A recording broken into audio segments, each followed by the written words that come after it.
ان تمام حکومتی نمائندوں کو بلا لیا.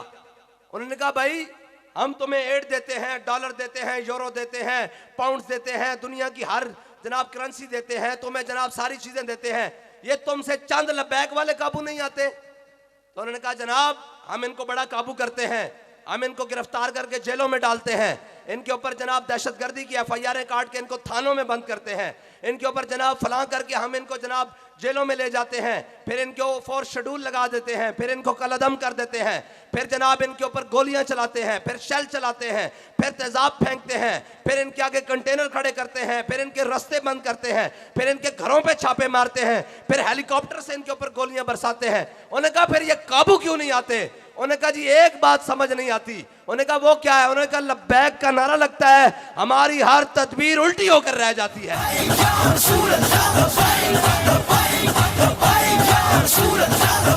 ہاں اگر تحریک لبیک سے پاکستان میں کسی کو مسئلہ ہے, یہ میں آپ کو بڑے پتے کی بات بتانے لگا ہوں, ہمارے مقابل کوئی سیاسی جماعتیں نہیں, ان کا ماٹو یہ ہو رہا ہے, کہتے ہیں نا ان کا نعرہ ہے, ہمارا نعرہ ہے پاکستان کا مطلب کیا, پاکستان کا مطلب کیا, جس کو آتا ہے بولے. ہمارا نعرہ کیا ہے جی, پاکستان کا مطلب کیا, اور ان کا نعرہ ہے پاکستان کا مطلب کیا, جتھو لبے کھا دیا,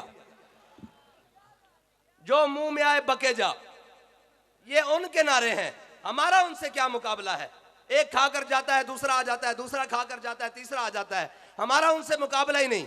لیکن ایک بات ہے, وہ پاکستان کا کوئی ادارہ ہو, وہ پاکستان کی اسٹیبلشمنٹ ہو, وہ پاکستان کی بیوروکریسی ہو, وہ پاکستان کی سیاسی قیادت ہو, سیاسی جماعتیں ہوں, ہم یہاں سے بات کر رہے ہیں یہودیوں کے خلاف, ہم یہاں بات کر رہے ہیں اسرائیل کے خلاف, اور ہم یہاں یہ کہہ رہے ہیں کہ خیبر کو یاد کرو یہودیوں, جب سعد بن معاذ نے تمہارا فیصلہ کیا تھا, خیبر کو یاد کرو یہودیوں, جب حضور کے غلام اپنے آقا و مولا کی قیادت میں جا کر خیبر کے قلعے ہلا دیے تھے, خیبر کو یاد کرو جب تمہارے مرہب کو ذوالفقار کی تلوار سے کاٹ کے رکھ دیا تھا, خیبر کو یاد کرو, اور حضور کے غلاموں کا لشکر تمہارے سروں پر آ پہنچ رہا ہے. تو اگر کسی کو یہاں تحریک لبیک سے مسئلہ ہو رہا ہے تو وہ کنفرم یہودیوں کا یہاں نمائندہ ہے.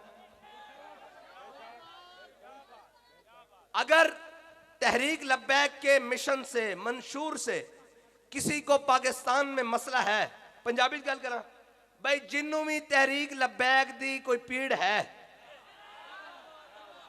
کسے قسم دی, کسے جناب کسے قسم دی کوئی تکلیف, کوئی درد, کوئی پیڑ, کوئی جناب اس دی پھکی کوئی ہے کہ او جناب انہاں دا نمائندہ, کیونکہ اسی دا کفر دے خلاف گل کر رہے ہیں, ساڑھے مقابل ہے ہی نہیں, تہاڈی حیثیت کی ہے. ہاں یہ بازو میرے آزمائے ہوئے ہیں, تہاڈے نال ساڑھی گل ہے ہی نہیں, اور ساڑھی گل ہے تو کفر نال ہے, اور ساڑھے نہ تو جناب جب تحریک لبیک کے اوپر کریک ڈاؤن ہوا اس کے بعد یورپی یونین کے نمائندوں نے, امریکی نمائندوں نے, ویٹو پاور کے تمام ممالک کے نمائندوں نے, ہمارے پاکستانی غلام جو کبھی چائنا کے آگے لیٹتے ہیں, کبھی عالمی بینک کے آگے لیٹتے ہیں, کبھی آئی ایم ایف کے آگے لیٹتے ہیں, ان تمام حکومتی نمائندوں کو بلا لیا. انہوں نے کہا بھائی ہم تمہیں ایڈ دیتے ہیں, ڈالر دیتے ہیں, یورو دیتے ہیں, پاؤنڈز دیتے ہیں, دنیا کی ہر جناب کرنسی دیتے ہیں, تمہیں جناب ساری چیزیں دیتے ہیں, یہ تم سے چند لبیک والے قابو نہیں آتے؟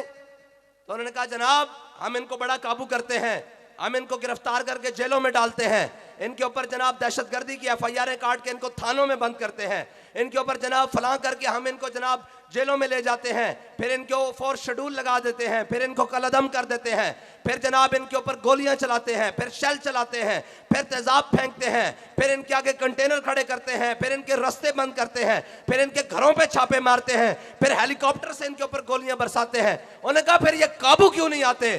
انہوں نے کہا جی ایک بات سمجھ نہیں آتی. انہوں نے کہا وہ کیا ہے؟ انہوں نے کہا لبیک کا نعرہ لگتا ہے, ہماری ہر تدبیر الٹی ہو کر رہ جاتی ہے.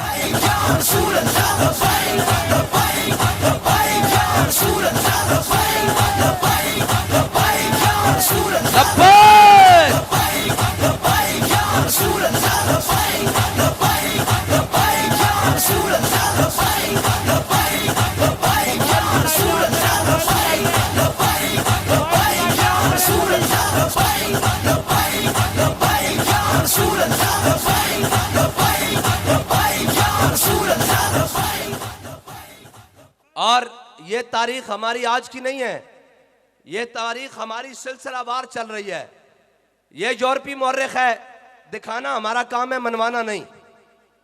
یہ تاریخ لکھی ہے اس نے، صلاح الدین ایوبی کے اوپر کتاب لکھی ہے، بڑا متعصب مورخ ہے ہیرلیم. اس نے لکھی ہے کتاب. اس نے کہا صلاح الدین ایوبی کبھی بھی تعداد میں، کبھی بھی اسلحہ میں، کبھی بھی رسد میں، کبھی بھی ریزرو میں، کبھی بھی جناب اسلحہ خانے میں، کبھی بھی تعداد میں، کبھی بھی فوج میں، کبھی بھی سپاہیوں میں، کبھی بھی کمانڈروں میں، کبھی بھی رسد میں، کھانے پینے کی اشیاء میں، کبھی بھی صلاح الدین ایوبی ہم سے زیادہ نہیں ہوا، کبھی بھی اس کی تعداد ہم سے زیادہ نہیں ہوئی. تو انہوں نے کہا پھر آپ اس کو شکست کیوں نہیں دے سکے؟ اس نے کہا اس کی صرف ایک وجہ ہے کہ صلاح الدین ایوبی جب ہمارے سامنے جنگ لڑنے کے لیے آتا تو سامنے ہزاروں کا لشکر ہوتا اور صلاح الدین ایوبی سینکڑوں میں ہوتا، اور جب صلاح الدین ایوبی ہزاروں میں ہوتا ہم لاکھوں میں ہوتے، اور ہم ان کے سپاہی شہید کرتے، ان کے اوپر تلواریں چلاتے، توپیں چلاتے، جناب بارود چلاتے، سارا کچھ چلاتے، ان کو شہید کرتے. اس نے کہا پھر قابو کیوں نہیں آتا؟ اس نے کہا ایک وجہ ہے کہ ہمیں اس کی صفوں میں آر پار نظر آنا شروع ہو جاتا اور یہ یقین ہونا شروع ہو جاتا کہ ابھی صلاح الدین ایوبی کو شکست ہو جائے گی. اس نے کہا مسلمانوں کے لشکر میں نعرہ تکبیر لگتا، ان کے شہید ہوئے بھی فوجی دوبارہ اٹھ کے تلوار پکڑ کے لڑنے شروع ہو جاتے.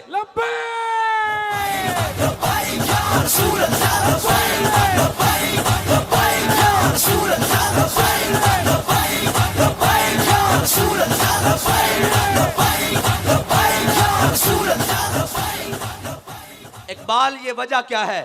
ہم علامہ اقبال سے مولویاں دی گل نہیں کرتے. مولویاں نہ بڑی پیڑ ہوندی جناب، لبیک دا جلسہ نہیں ہو سکتا. میں کہا چلو داڑھی منڈے درویش کلندر لاہوری علامہ محمد اقبال کو پوچھ لینے، تو ہٹی لین والے کو پوچھ لینے.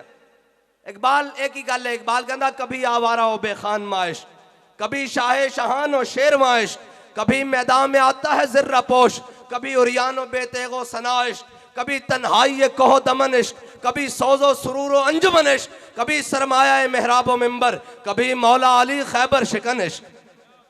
اقبال کہتا ہے دو عالم سے کرتی ہے بیگانہ دل کو، عجب چیز ہے لذت آشنائی، اور کیا تو نے سہرا نشینوں کو یکتا، خبر میں نظر میں آذان سحر. بس حضور کے غلاموں اور حضور کے غلاموں کی شان ہی نرالی ہے.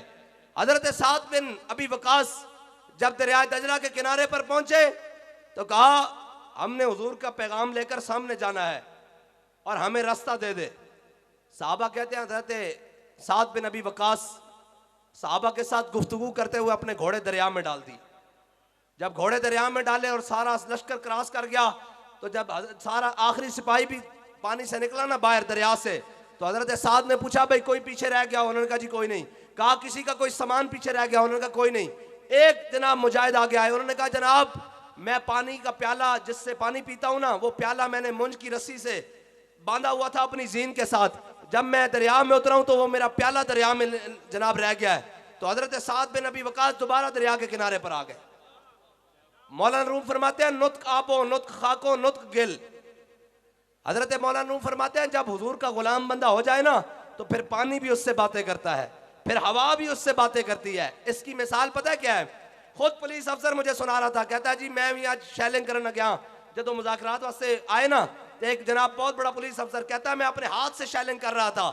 کہتا ہے میں جناب مشرق کی سے شیلنگ کرنے گیا اور مغرب سے شیلنگ کی. کہتا ہے ہوا مخالف چل پڑی، ساری شیلنگ میری طرف. کہتا ہے جب میں مشرق کی طرف گیا پھر ہوا مخالف ادھر. میں نے کہا اللہ کی مدد ان کے ساتھ ہے، ہمارے ساتھ نہیں.